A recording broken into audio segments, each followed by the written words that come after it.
7. Okay. Are you doing the intro or anything? Yes, or am I am. Right. Absolutely. Okay. Hello, everyone, and well, welcome back. Sorry, we had a little tech glitch. So welcome back. This session is being led by Rob Jacoby, Vice President of IT for Firehouse Subs, and he's going to cover fast casual consideration the last 9 months. The discussion is going to be about the lesson learned in the last 9 months while rolling out new POS, rolling out third-party delivery integration, handling the increase of 6 to 30% digital ordering and everything else thrown our way. Your audio's, Rob. Sounds good. Thank you. Thank you. So, I've been going to the executive study groups that's transformed into the Information Technology Expert Exchange for, I don't know, probably over, 20 some odd years. And it actually is my favorite show. And every time I go to one, at least virtually, not virtually, but in real life, my whole goal is to take just, a couple things away. So I'd love to learn from you guys. I got 6 slides. I'll be going through them relatively quickly. And please, pipe in, share your learnings. And but first, I'll start with sharing, some of my own stories. And remember, I got 25 minutes to fill. So I will, and Lo mentioned it, but I'll be talking about drive-through, curbside, third-party integration, rollout, some custom online ordering aspects of things. But before I do, let me share some of what Firehouse has. So, we have about 1,180 restaurants or so. 1,000 of them are on RPOS, which is a point of sale owned by NCR. And then 100 of them are on Aloha, and we're actually converting over from RPOS to Aloha. Also, pre-COVID, we were trying to get third-party integration going with a company called Novodyne. So, and we integrated RPOS first, and we moved to Aloha. We'll talk about that in a little bit. And pre-COVID, we had about 50 locations complete on RPOS and a couple of Aloha test locations. And then, once again, online ordering, we just use the typical off-the-shelf product from Aloha. And we are actually hired NCR to build our custom online ordering program. And I'll be talking about that in a little bit too. So, short story about drive-through. It is true that we had about 60 locations doing drive-through pre-COVID. But as soon as COVID hit, we actually had more. And, it didn't really take anything more than a longer Cat5 cable or a rolling cable and an extension cord to move the terminal out to basically the sidewalk. And cars would come up, and we had quite a few restaurants doing that. Really pretty straightforward. One little complexity that we were fine with was we have lots of chips that we sell, lots of cookies that we sell, so we needed the modifiers working for us. Modifiers were already there. We always took phone orders. We take that information off of the phone order. So for us, it was really simple. So I don't know how many we had. I saw pictures. I'm not sharing any pictures. I saw some pictures. It's pretty crazy out there. It's a Wild West. So during around that same time, we asked our vendor. Vendor happened to be NCR again, and said, "Hey, what are other people doing? How can we enhance online ordering, that type of thing?" And they said, "Well, a lot of people are doing curbside." So about 2 weeks later, we rolled out curbside to about 400, 500 locations. There's a note on there saying, "God bless Google Forms." I mean, we're a Google shop, so we use the Gmail or G Suite. And basically send out a form asking when they wanted it turned on, that type of thing, or who volunteered to do it. And we had about 400 people or 400 stores do that. In Aloha, really easy. configuration change, and then some other miscellaneous configuration changes at the store level as well. But it was pretty straightforward, pretty easy. RPAWS, it wasn't perfect, but it worked fine.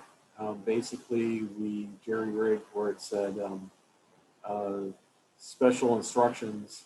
So NCR changed it on our online ordering site to say curbside. It wasn't really in the exact place we wanted it visually, but once again, it worked. It wasn't perfect, but it really worked well.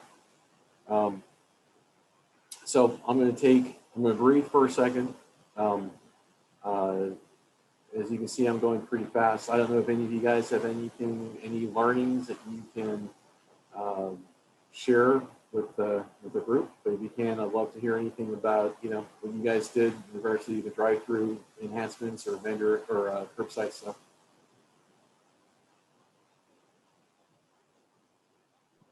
Yeah, just unmute yourself. Just unmute yourself and then Yep. Go for it. I think you're still on mute. Sure. Hey, Rob, thank you so much for the sharing. Can I have a first question regarding your rollout for different solution? Would that be any challenging if some of the store are franchisee store? Will you have like direct control what they use? No, they were all franchisees. I mean, we have 38 corporate locations, but the vast majority, 1,150 or so, were all franchised. Okay. So it was a volunteer thing. About 400 signed up for the curbside thing. Okay, that's good. Thank you. Thank you. Mm-hmm.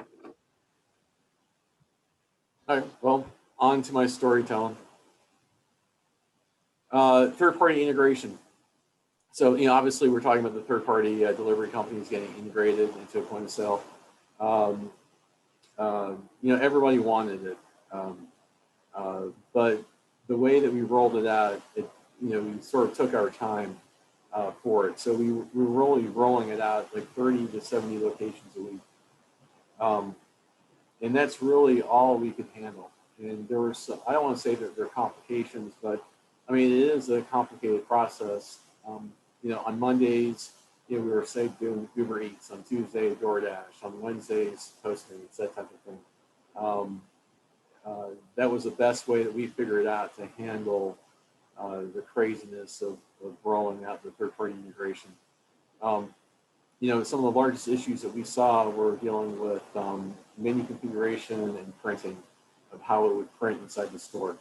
So those configuration settings, manual, everything, sometimes it was manual inside the restaurant, human error. So, if you do something wrong, it doesn't print correctly, that type of thing. Another piece that was happening was the third parties were dropping the ball. Oh, I didn't know you were moving over on this date, that type of thing. But, and once again, that's why we were only doing 30 to 70 a week. Hey, it would be less effort if you turned on, all 1,100 at one time, but it wasn't feasible, at least for us. One of the largest issues that we had was dealing with the taxes. So I think we all know about the market facilitator tax, in which some of the third parties would pay the state sales tax, but the local jurisdictional tax they would not pay for. So, obviously we wanted our point of sale to collect that tax in it and have reporting on it. So that was really the largest issue that we had that we actually solved. I think we solved it last week. We could always get the reports from Novodyne and back into what the point of sale said. And that's what we were doing. But now we have the reports matching things to that degree. So we're importing things correctly, we're showing things, reporting correctly. So, but once again, it took us quite some time to figure out that aspect. And it also took quite some time to figure out that it was incorrect. So, any questions or anything that you guys would want to share learnings wise for the third party integration?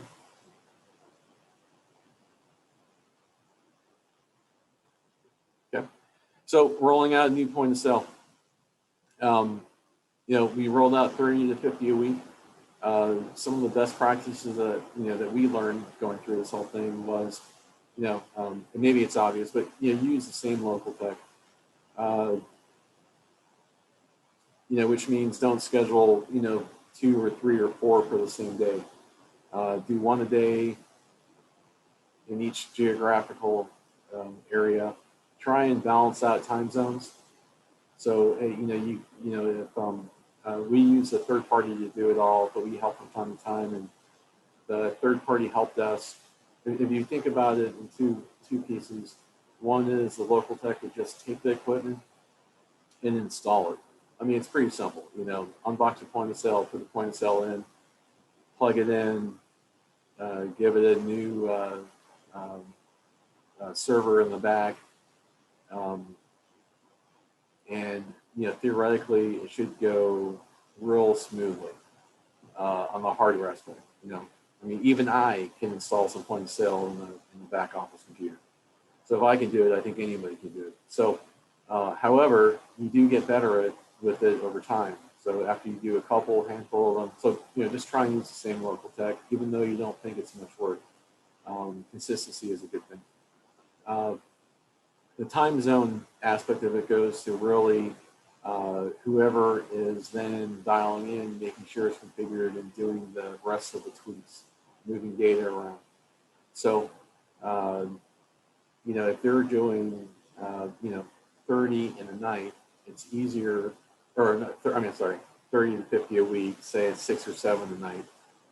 It's easier if, 2 of them are in each time zone, so they don't get crushed all at the same time and have, the franchisees waiting at the store, waiting for somebody to get off the phone to help the other person.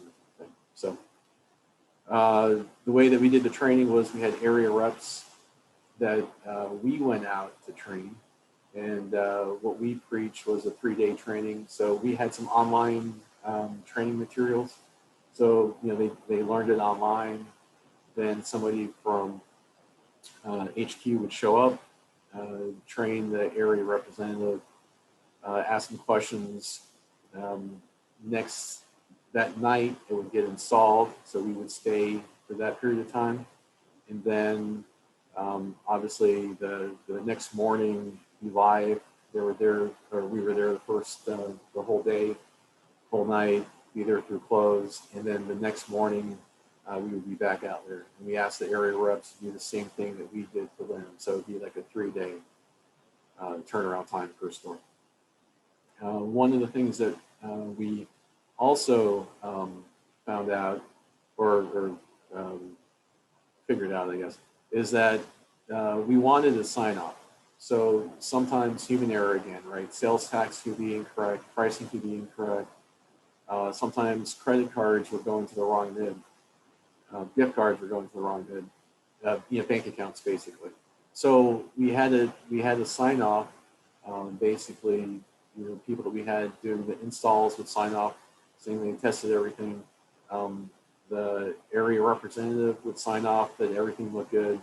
The franchisee would sign off saying that their taxes were correct. Hey, the money's going into their their merchant ID, that type of stuff. So we did that way early, solved a whole bunch of issues. We allowed early store closures. At one time, we weren't.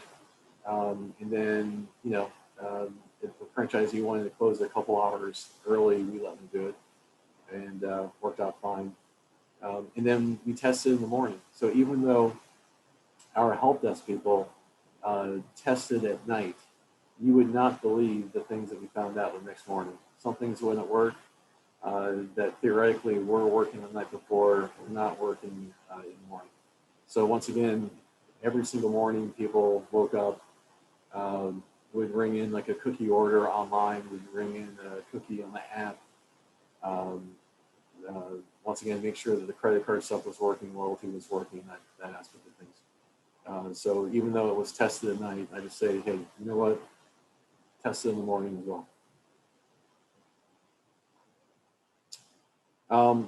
Some things that we learned from the custom online ordering. And I actually learned this from the NRA probably in in one of the executive study groups a couple years ago. And, you know, when you're working on the custom online ordering aspect of things, hire an ADA expert. You know, we had one. We also used some software, and we used 2 or 3 different companies of the software, and they didn't pick everything out that the ADA experts picked up. So, you know, you just can't trust the software to, you know, no pun intended, see everything. Another suggestion is to have a minimal viable product. You know, everybody wants a new custom online ordering to do more than what it's doing currently today. And that does make sense. But the larger the scope, longer it takes to get done. And it's better to have short sprints, get it up there fast, working, and test it. Might not be perfect, but keep on building it. Don't wait till all the sprints are done to get it up there. Internal testing is critical. I mean, I guess, it obviously goes without saying, but we rung up every combination of everything that you can think of, and we found things. You know, easily fixed, but better for us to see it than to throw, you know, a store in chaos and to get, you know, guests upset. Yeah, so you know, don't wait too long. Try and spin it up early. You know, have HQ, you know, have your corporate guys test it first, and then, you know, when you go to the general public, maybe you just give it to, you know, your loyal customers. You know, they might think it's fun testing something new and help them out, give them some points or give them free stuff. And then we haven't done this yet, so we haven't rolled it out, but we're planning on rolling out to about 50 stores at a time. And after the first week, if it, you know, if it goes seamless, then we'll just flip it on for everybody. And that's really all I have, but I'm hoping that you guys will have more stuff to add. So, and it could be any best practices of anything. Because that's the one thing I really come for, is to learn best practices from other people on actually any subject.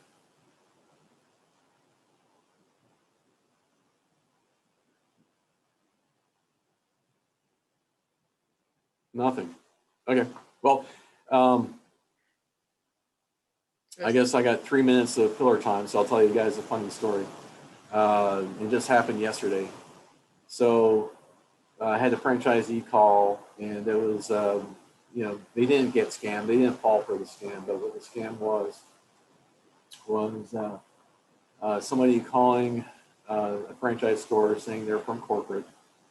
You know, go get your credit card at the CVS, and, you know, you owe us, or you're going to, you know, give us, you know, whatever the amount of money was, or we're going to close you down for 6 to 18 months, that type of stuff. But what made it sound quasi-real was they knew who the person was.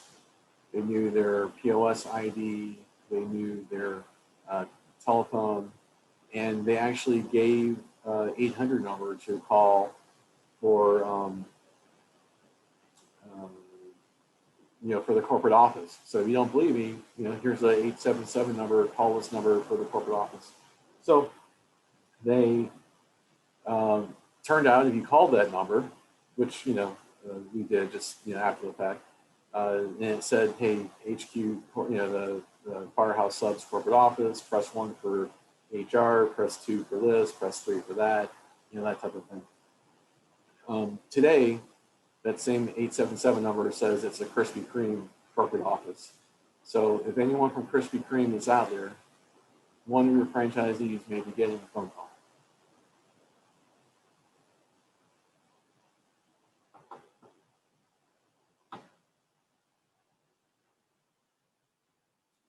I'm going to stop presenting.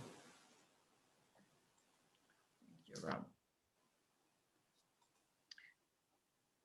You can also, well, put question or comments in the chat, you know, in case you are not available to speak or to come on the video. Hey, Rob, thank you so much again.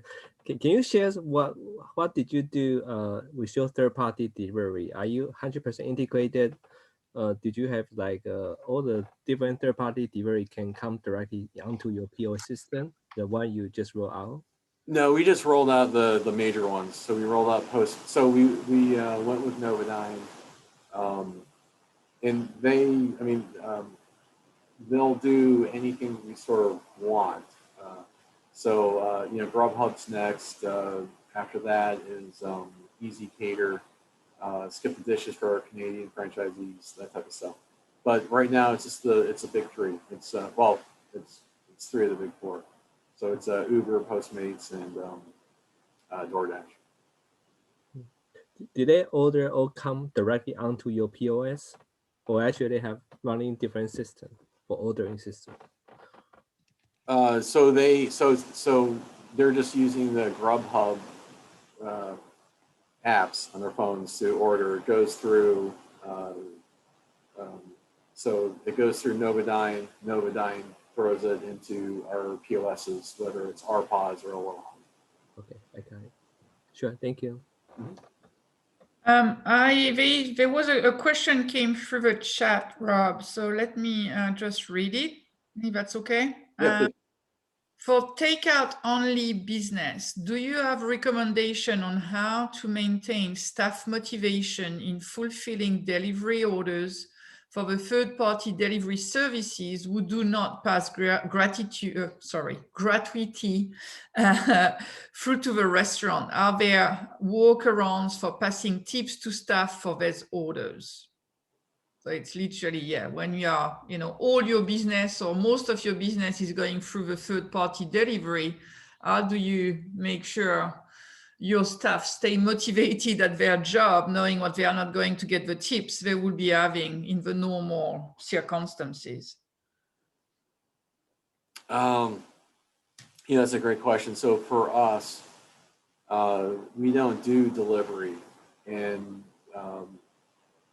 unless it's a catering order, we don't do tips. So for us, we haven't really come across that problem.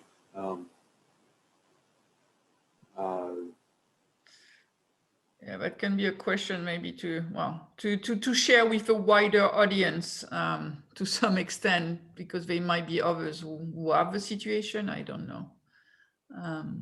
Yeah, interesting. I'm going to copy this question and keep it. Yeah, I mean, so since we don't do delivery, we're just, I mean, there's lots of things that you can do to motivate. I mean, you know, I guess so for whoever is asking, I'm sure they also do delivery. So, Yeah.